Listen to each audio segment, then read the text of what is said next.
Eating Turkish street food for 24 hours in Istanbul. Is this Asyan food? Hayırdır baba? Asyan masyan. Giant knife, and I have a feeling he's gonna feed me. In this video, Right here. I'll attempt to eat nothing but Turkish street food for 24 hours.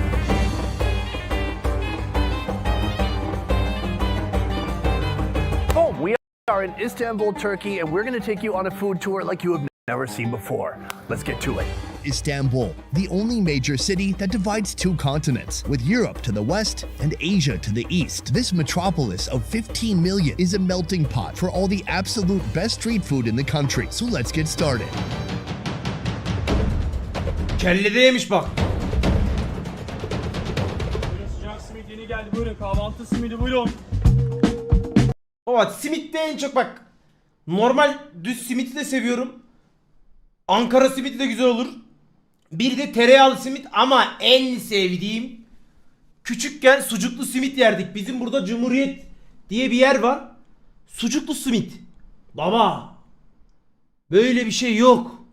Sabah Kadircan'la 2'şer tane sucuklu simit, bir de portakal suyu alıyorduk hazır onlardan. Onu içip bir yiyordum var ya, oradan sonra varbant. Her pazar günüm böyle geçiyordu. Pazar günleri babamın bize hediyesiydi. Sabah sucuklu simit. 2 tane o, bir de portakal suyu, sonra Mountain Blade Warband'da geceye kadar sunucuda savaş. Aşırı güzel oluyordu. This is simit. It's Peynir, evet, simitin içinde sucuk oluyor. Hayır arkadaşlar. Normal dikdörtgen simit, içinde sucuk. Kuru simit de çok severim. Bir de yanına krem peynir olacak. the most ubiquitous street food in the city. Eat it for a snack or grab one for breakfast. Simit is a chewy, ring-shaped bread covered with sesame seeds. Sesame seeds give it a Ne gevreği oğlum, simit kardeş. ton of flavor because they're so toasted. Street bread is great, but I'm looking for something a little more substantial.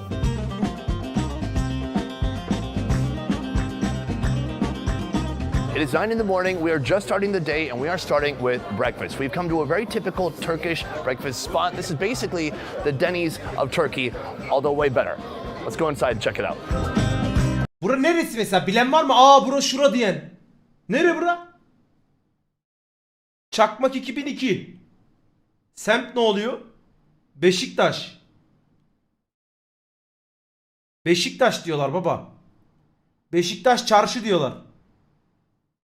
Beşiktaş kahvaltı. Allah Allah, Beşiktaş'ta kahvaltıdan sokağı diye bir yer mi var la? Ben bir gideyim buraya. Ne oluyor kahvaltıcılar sokağında? Hani meşhur mu? Yoksa hani öyle kahvaltıcılar sokağı mı? Yoksa hani abi böyle bir kahvaltı yok. Efsane mi falan mı? Ha, kahvaltı demeyin arkadaşlar. Özelliğini soruyorum, hani çok iyi bir kahvaltıcı mı? Niye hakaret ediyorsun bana, sikerim bak seni. Ram, soru soramayacağız mı lan? Normal, tamam. So this is the kitchen right behind me. There are some orders that are about to go out. If you sneak around here, you can see somebody has ordered some fried bread, some tea, even French fries for breakfast. It's amazing. I'm gonna go inside and figure out what's going on. We are starting with a local fried bread known as pişi. This one is Pişi mükemmel bir şey ya. Rahmetli babaannem bir pişi yapardı. going to be stuffed with this, pastrami, and also a little bit of cheese. So he starts with the dough, he flattens it out, he's put some oil on the counter already, he just gets a little rip of pastrami and then some cheese on top too. Close it up like an envelope, oh, almost like an empanada, give it a bit of a crimp, and that is going to head off to the oil. Very nice. Bu çiğ börek mi? Welcome to breakfast. It's big, it's heavy. I mean, obviously all this could feed Nerede yumurtalı kavurma? Kavurmalı yumurta. Nerede sucuklu yumurta? Nerede baba?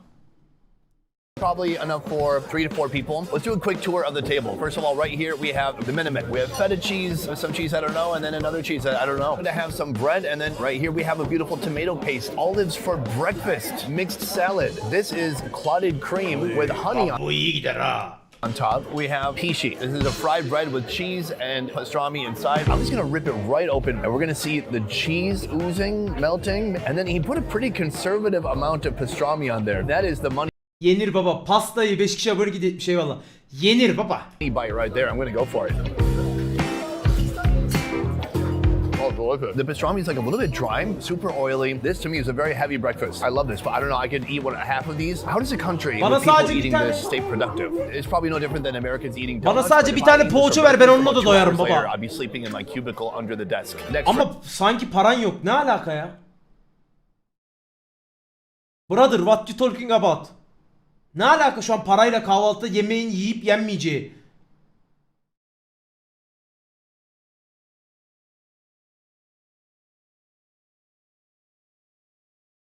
Right here we have the main course. This is the menemen. If you're looking for a classic Turkish breakfast, go for the menemen. It starts with a combination of tomato Menemen paste candır and ya. green chilies, and soon some eggs. But the toppings here are endless. This morning, I'm going with the spicy sucuklu menemen. sausage. Then they add some eggs and some mozzarella cheese. It's not a soup, it's not an omelet, it's menemen. Take a look at this. You can see the big chunks of sausage. One thing you have to remember, whenever you're in a Muslim country like this, that is not going to be pork sausage. Ama ben menemeni biraz daha sulu seviyorum ya. Reklam. Geçer birazdan kardeş. Reklamları bayağı kıstım. Ben menemeni biraz daha sulu seviyorum Johnny. Değil mi, böyle bir altında bir su olacak. O akar. Yani sucuğu ayrı olsa da olurmuş. Soğan da olur ha. Bana hiç fark etmez. Menemen olsun yeter. Ama bak ben şeyi çok seviyorum harbi. Sabah kalkmışsın. Evde tabakta bir tane poğaça duruyor. Onu al, tamam mı? Tadımlık kahvaltı öncesi. Onu yiyeceksin. O odana gideceksin. Bir dolaşacaksın. Bir su alacaksın yanına. Ondan sonra kahvaltı sofrasını bekleyeceksin. Stop talking. Let's try it out. Oh, how do you even categorize that? It is like a very wet omelet. I mean, obviously super tomatoey. There's not really a spice to it. It's not spicy, but you can taste the fresh green chilies inside as well. I'm still trying to figure out if this is a spicy country or not. So far, my instincts tell me not really. So that is just the beginning of our day. We are eating Turkish food for 24 hours, which is not going to be that hard because we're in Turkey. Let's keep moving. Bakalım nereye gidiyor? These borders are surrounded by water, and in those waters, you'll find these. One of the most unique street foods in Istanbul. Mussels, but with a little bit of a twist. 22 years ago, the owner of this establishment started on the street with this little platter, and he was so popular, or he got investments, or he went on Shark Tank, and then somehow he pitched them on making a whole restaurant with multiple flavors of mussels, and here we are. All right, let's go inside the kitchen. Güzel mi burası? Gittiniz Let's see mi? if they get wise to what I'm doing.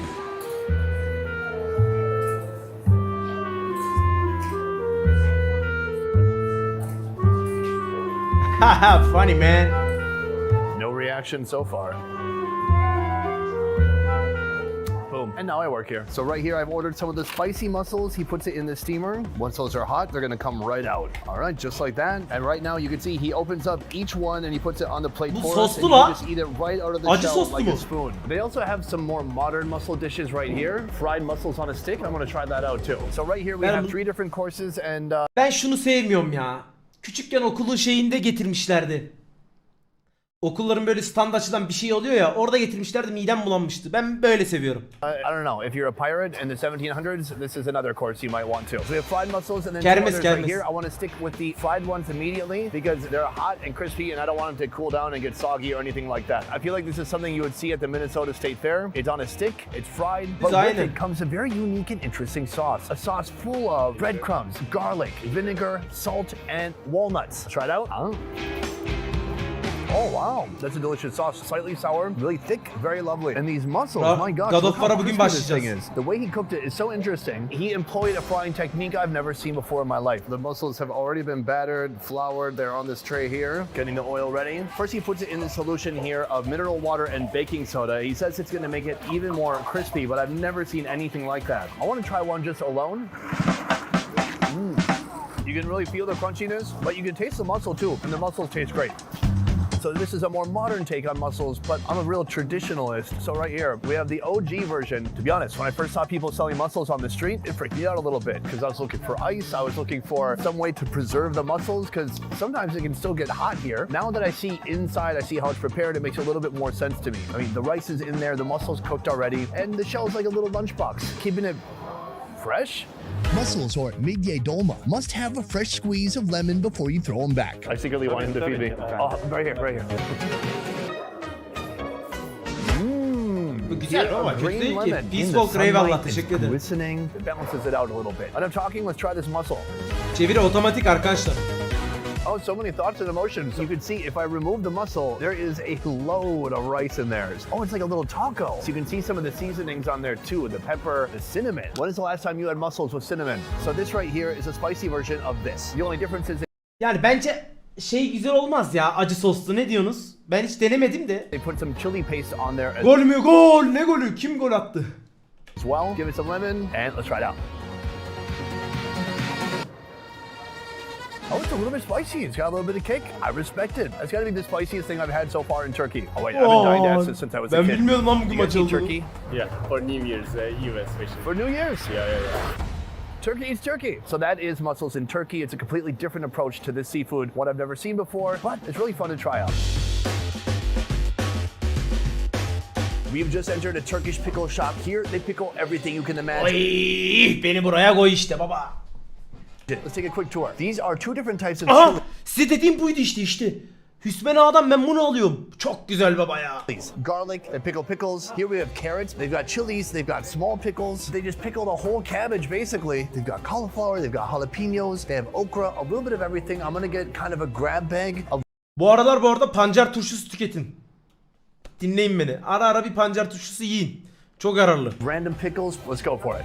In Turkey, you'll find pickled veggies of all kinds. Then there's the pickled fruits and even just some straight up pickled juice. Some pickling I see going on in this establishment is downright reckless. I saw pine cones somewhere. You can't pickle a pine cone. Oğlum zaten hastalığınız varsa tüketmeyin arkadaşlar. Onun detayını benim vermeme gerek yok. You can't even eat a pine cone, can you? I want to try this first. This is an unripe plum. Erik turşusu bu o. That's interesting Ağzım because it tastes like a sulandı. little like sour apple. This is a pickled unripe melon. They begged me to slice it and I said no. So let's see how much I regret that. Probably slicing it would be a good idea. Very intense, different from a cucumber type pickle. I like it. I give this one a passing grade. Bunu ben Of course, if the sevmem. pickles get to be too much, you can cleanse your palate with pickle juice. And I believe they've garnished it with a pickle. I heard they have a giant bottle in the back with a pickled body. Aç karnına içmeyin bunu. That's not bad. The weirdest among us have finished all their pickles and thought, I'll drink some pickle juice, right? Here they have a cabbage bundle. It's like a pickled vegetable roll. Ugh. Wow, this would be so good if you sliced it up a little bit. They have like really finely minced cabbage and carrots and stuff in there. It tastes quite good. Here, finally, they pickled an entire eggplant. Ağzım sulandı ya. Overall, I love the way they prepare it. I think the move here would be cut everything small, have it with something else, have it with beer or wine or your meal, in between other heavy bites, in between heavy meat or cheese, and it sounds pretty good. I don't think anyone's meant to just eat it this way, unless you're just a complete animal. Our final location is cooking up kebabs on a massive scale. You may be familiar with the famous Dönere bak la. glittering Turkish doner kebabs. But this is also a kebab, and this is a kebab too, Firin kebab. Welcome to Kuvence Göndela. This is a restaurant specializing in all things lamb meat. I've got the meat man right next to me right here. We're gonna do a quick meat tour. Firin kebab is made from giant chunks of lamb meat, slow cooked in their own animal oils for hours. Right there, we have a lamb shank. With one flick of the spoon, the meat just comes right off. So you can see how Nasıl extremely yumuşacık harbi soft lan? and tender that meat is. Do you want to try some too? Oh, just me? All right.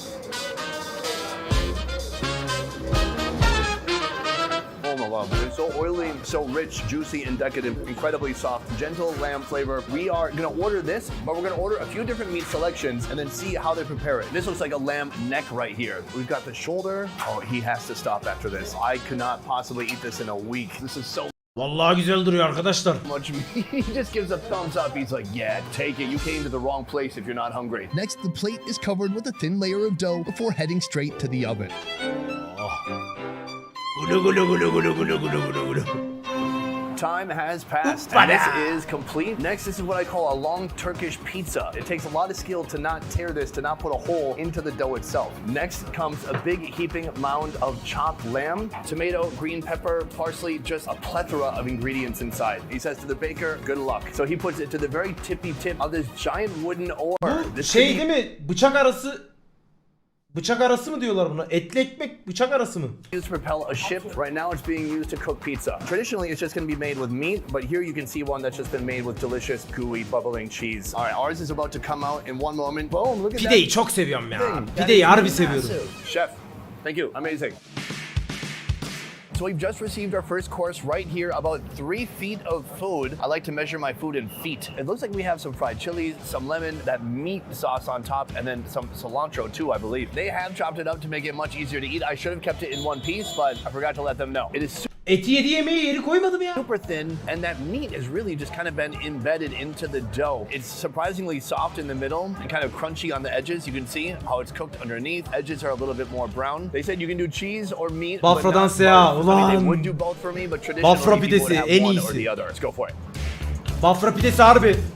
Half doughy, half crackery, a hint of lamb flavor, tons of spices. I love how juicy it is. That's our warm-up, that's our appetizer. I'm ready for that main course. Let's bring it down.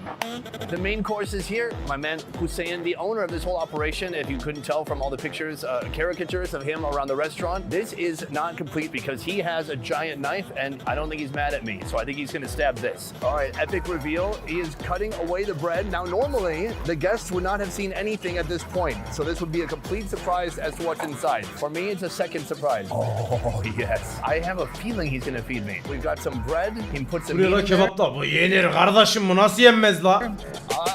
Oh. Oh my God, it's succulent, it's soft, it's so delicious. Like the oil is caking my lips right. Aklıma şey dayı geldi ya, bak bak. Neydi o? Warwick dayı vardı ya, kebap yiyen dayı. Neydi o ya? Kelle mi yiyordu?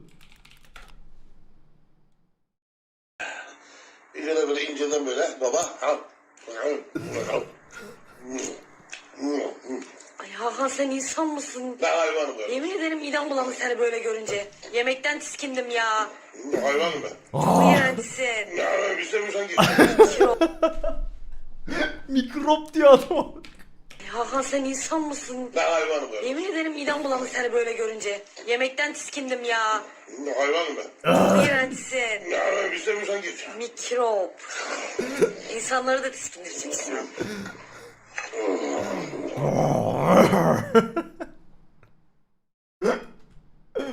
Bir de şey bak. El Salvador. Meksiko.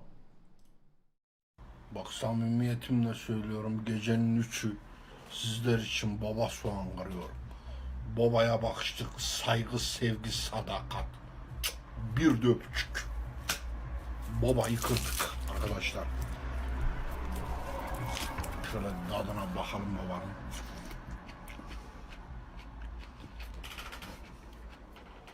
Mükemmel. Mükemmel. Şimdi biberin tadına bakalım. Zehirdir ha. Meksiko.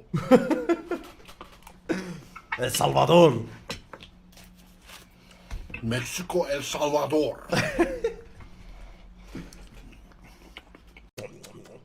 Reisler patlatıyor baba. Right now. This is RRaenee. Yes, couple cups. Oh my God, it's like barbecue. Erkek diyen adam aç. Video bitince hatırlatsana. Are there spices on here? No spices. No spices. Salt ve kuyruk yağı. They put some of the tail fat in there to help Salt ve kuyruk yağı. give it flavor, but really the meat has so much flavor already, it doesn't really need any help. It's just like barbacoa that I had in Mexico, and it is outstanding. Bu güzeldir, iyi Making gider. airplane sounds. This is like a meat masterpiece. One of the best lambs I've ever had in my life. I think I can feed myself from here on out if you'll allow me to. I've got some gloves right here of my own. You don't have to have gloves, but I also don't want my hands to smell like lamb because then I'm gonna have stray dogs following me. The dogs here are huge, and it's because they eat tourists. The neck is really one of my favorite parts. I just want to eat it as it is, like this. Incredibly soft. You can see here, it's just so full of musculature and meat. It's been sitting here for a long time, and it is still insanely hot. Put some neck meat on the cracker. It's stupid good. It is incredibly rich, as you can imagine. I'm super impressed. This is one of the most interesting places I've ever been to, Değil mi? especially to eat lamb. Nobody does Yenmez it by the way. Baba bu nasıl yenmez by the way? Come on man. this place. Delicious lamb flavor, a little bit of salt, and a lot of care, love, and time given to each body part as they cook it. 10 out of 10, highly recommend. Boom, guys, that is the end of the video. I want to say a huge thank you to Culinary Backstreets at culinarybackstreets.com for making this happen. Yani hoş geldin bu arada tekrardan. Yani bir şey diyeceğim. Baba. Yemek dediniz, beni benden aldınız. Benim canım